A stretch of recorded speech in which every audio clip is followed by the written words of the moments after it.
Hi hello friends, welcome back to my channel. இன்றைக்கி plan பற்றின ஒரு இன்ஃபர்மேஷன் தான் ஃப்ரெண்ட்ஸ் பார்க்க போகிறோம். பார்த்துட்டுமே உங்களுக்கு தெரிஞ்சிருக்கும், செம்பருத்தி செடியில் ஏற்படக்கூடிய ஒரு நோய்களினுடைய தாக்கத்தை பற்றி தான் இன்றைக்கி பார்க்க போகிறோம்.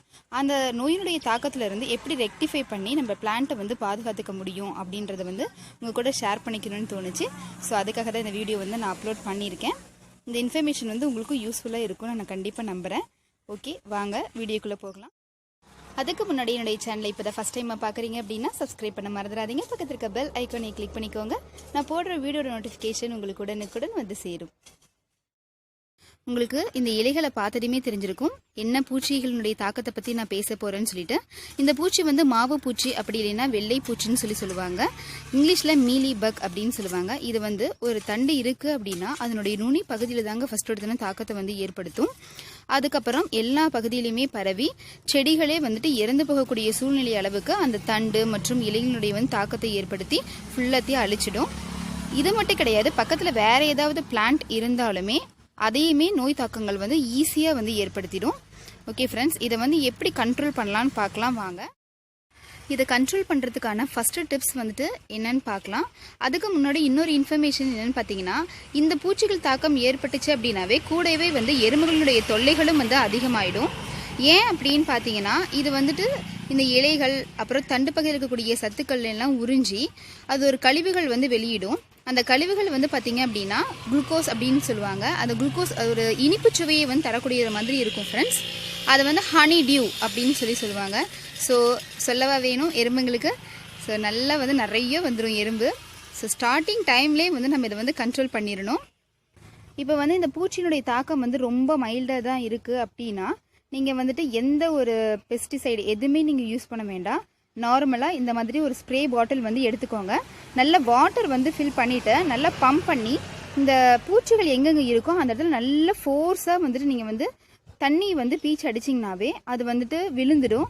ஸோ நம்ம அப்படியும் கண்ட்ரோல் பண்ணிக்கலாம். இல்லை ரொம்ப அதிகமாக இருக்குது அப்படின்னா இந்த மாதிரி ப்ரூனர் நீங்கள் யூஸ் பண்ணிக்கோங்க. எங்கேயெல்லாம் சிவியராக நோயினுடைய தாக்கம் அதிகமாக இருக்கும், நுனி பகுதியாக இருக்கும் பொழுது நீங்கள் ப்ரூன் பண்ணி அதை எடுத்துடுங்க. அப்போனா தான் மற்ற இடத்துலலாம் எல்லா பகுதியிலையும் பரவுறதுலேருந்து நம்ம கண்ட்ரோல் பண்ணிக்க முடியும்.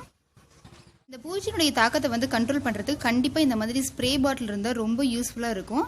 இதில் பார்த்தீங்கன்னா ஒரு 2 லிட்டர் அளவுக்கு நான் தண்ணி எடுத்திருக்கேன். ஃபர்ஸ்ட் டிப் என்னென்னு பார்த்தீங்கன்னா, நான் சொன்ன மாதிரி நீங்கள் நார்மலாகவே தண்ணியை மட்டுமே நல்லா ஃபோர்ஸாக மைல்டாக தான் பூச்சியினுடைய தாக்கம் இருக்குது அப்படின்ற பட்சத்தில் நீங்கள் அப்படி ஸ்ப்ரே பண்ணி விட்டுடலாம். இன்னொன்று என்னென்னு பார்த்தீங்க அப்படின்னா லிக்விட் டிஷ் வாஷ் தாங்க. நீங்கள் இதை இந்த மாதிரி மெஷரிங் கப் அப்படி இருந்ததுன்னா ஒரு 2.5 ml எடுத்துக்கோங்க. 1 லிட்டர் தண்ணிக்கு 2.5 ml எடுத்து இதில் ஊற்றி நல்லா மிக்ஸ் பண்ணிக்கலாம். பாருங்கள் ஃப்ரெண்ட்ஸ், 1 லிட்டருக்கு 2.5 ml சொல்லியிருந்தேன் இல்லைங்களா. இப்போ நான் 2 லிட்டர் தண்ணின்றதுனால 5 ml நான் எடுத்திருக்கேன். இது எந்த சோப் லிக்விட் நீங்கள் எடுத்துக்கிட்டீங்கனாலும் மைல்டாக இருக்க மாதிரி எடுத்துக்கோங்க. அப்படி இல்லை அப்படின்னா செடி ரொம்ப பட்டு போன மாதிரி ஆகிடும். ரொம்ப ஹார்ஷாக இருந்தது அப்படின்னா செடி தாக்கம் ஏற்பட்டுரும். ஸோ ரொம்ப மைல்டாக இருக்க மாதிரி எடுத்துக்கோங்க. இது நீங்கள் சோப் மாதிரி கூட இப்போ குழந்தைங்களுக்குலாம் யூஸ் பண்ணுறாங்க இல்லைங்களா, அந்த சோப் கூட நீங்கள் எடுத்துக்கலாம்.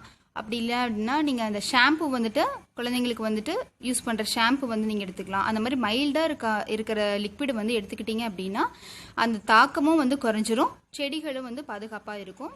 இப்போ 2 லிட்டர் தண்ணிக்கு நான் 5 ml எடுத்திருக்கேன். இதில் மிக்ஸ் பண்ணிடலாம்.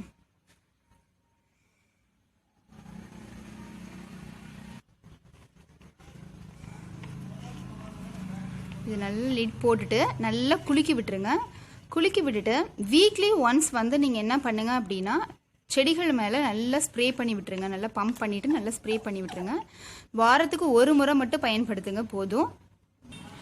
எப்போ பயன்படுத்தணும்னு பார்த்தீங்க அப்படின்னா ஈவினிங் டைம் அப்போயே இந்த மருந்து நீங்கள் யூஸ் பண்ணிக்கோங்க. இது ஒரு மெத்தடுங்க. இன்னொரு மெத்தடு என்னன்னு பார்க்கலாம். நீங்கள் சோப் ஆயிலெலாம் யூஸ் பண்ண முடியாது, நான் எல்லாமே ஆர்கானிக்காக தான் நான் யூஸ் பண்ணுவேன் அப்படின்னு நீங்கள் நினச்சிங்கன்னா நீம் ஆயில் நீங்கள் தாராளமாக எடுத்துக்கலாம். நீம் ஆயிலும் 1 லிட்டருக்கு நீங்கள் 2.5 ml எடுத்துக்கோங்க, கரெக்டாக இருக்கும்.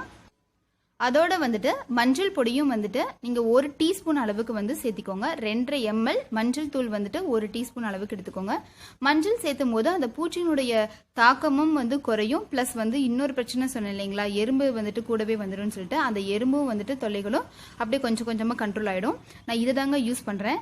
ஸோ நீம் ஆயில் ப்ளஸ் இந்த மஞ்சள் இது ரெண்டுமே நீங்கள் எடுத்து நீங்கள் கலந்து நல்லா ஸ்ப்ரே பண்ணி விடும் பொழுது உங்களுக்கு நல்ல ரிசல்ட் கிடைக்கும். இப்போ நான் இது வந்து 5 ml எடுத்திருக்கேன். 2 லிட்டர்னால 5 ml எடுத்திருக்கேன். இதை வந்து நம்ம இதில் ஊற்றி நல்லா மிக்ஸ் பண்ணிக்கலாம். மஞ்சள் தூளும் வந்து சேர்த்திடலாம். 1 டீஸ்பூன் அளவுக்கு சேர்த்திக்கோங்க. இந்த மிக்ஸரை வந்துட்டு நல்லா மிக்ஸ் பண்ணிக்கோங்க.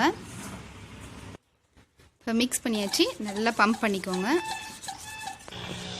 அவ்வளோதான் ஃப்ரெண்ட்ஸ், நம்மளோட சூப்பரான ஒரு பெஸ்டிசைடு வந்துட்டு தயாராகிடுச்சு. இதை வந்து நம்ம செடி மேலே நல்லா ஃபோர்ஸாக ஸ்ப்ரே பண்ணி விடலாம்.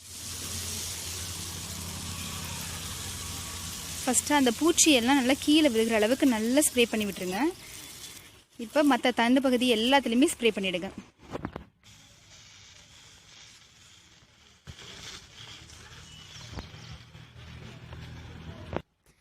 வீக்லி ஒன்ஸ் வந்துட்டு நீங்கள் இதை வந்து நல்லா ஸ்ப்ரே பண்ணி விட்டுட்டே வரும்பொழுது நல்லாவே டிஃப்ரெண்ட் வந்து உங்களுக்கு தெரியும் ஃப்ரெண்ட்ஸ். இது வந்து ஆர்கானிக் முறையிலே இருக்கிறனால இந்த செடியும் வந்து அந்த அளவுக்கு ரொம்ப பாதிப்படையாது. இது வந்து ஹைபிஸ்கஸ் மட்டும் கிடையாதுங்க, ரோஸ் செடியிலையும் இந்த மாதிரி தாக்குதல்கள் ஏற்படும் பொழுது நீங்கள் இதை வந்து ஃபாலோ பண்ணிக்கோங்க. ஃபஸ்ட்டே வந்து கண்ட்ரோல் பண்ணிட்டீங்க அப்படின்னா நம்ம ரொம்ப அதிகமாக வந்து ரிஸ்க் எடுக்க தேவையாக இருக்குது. ஓகே ஃப்ரெண்ட்ஸ், இந்த இன்ஃபர்மேஷன் வந்து உங்களுக்கு யூஸ்ஃபுல்லாக இருந்திருக்கும்னு நான் நினைக்கிறேன். யூஸ்ஃபுல்லாக இருந்ததுன்னு நினச்சிங்க அப்படின்னா ஒரு குட்டியை லைக் கொடுத்துருங்க. யாருக்கு யூஸ்ஃபுல்லாக இருக்கும்னு நினைக்கிறீங்களோ உங்களுக்கு மறக்காமல் ஷேர் பண்ணுங்கள். சப்ஸ்கிரைப் பண்ண மறந்துடாதீங்க. கண்டிப்பாக கமெண்ட் பண்ணுங்கள். தேங்க்யூ.